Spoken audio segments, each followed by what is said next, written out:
2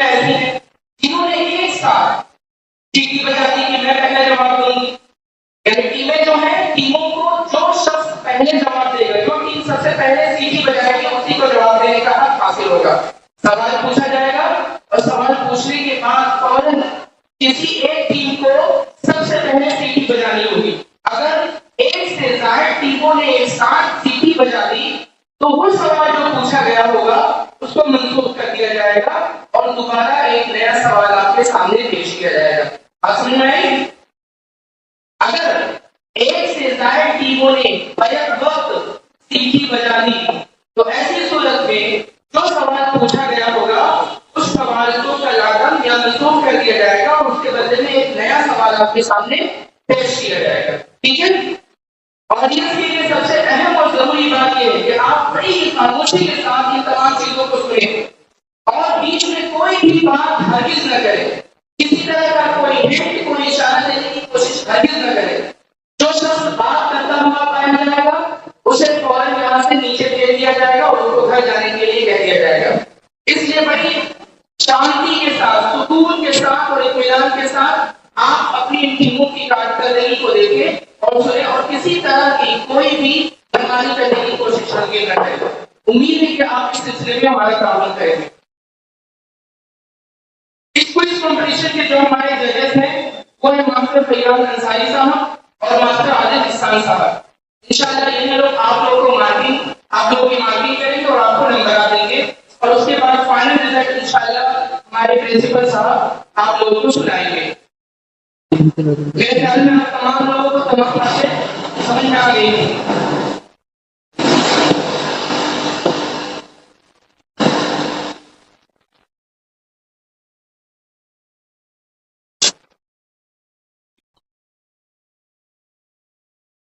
सब बातें समझ में आ गई? मतलब कोई भी डाउट तो नहीं किसी को? टीम ए, टीम बी, टीम सी हर चीज वाज़ेह है?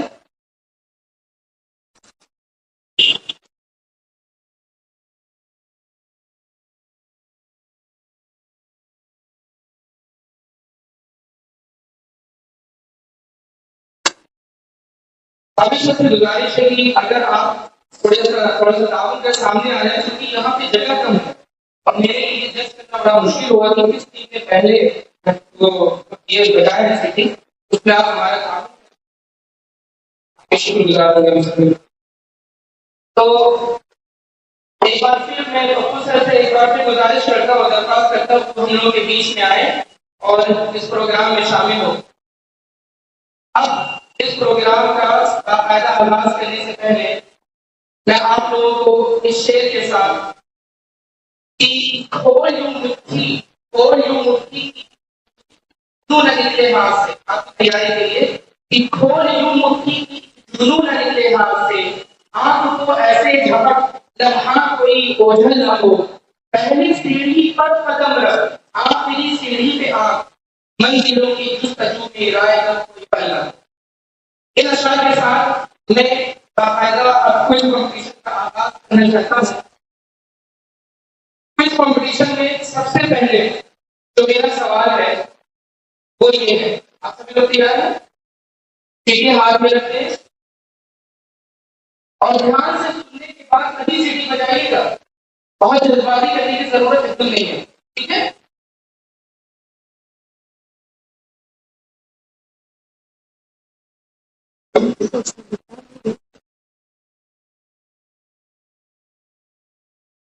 शुरू करें?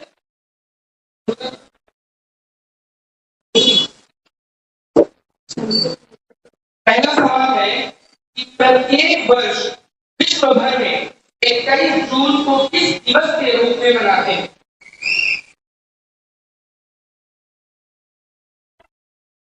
सबसे पहले टीम बी ने सीटी बजाई थी।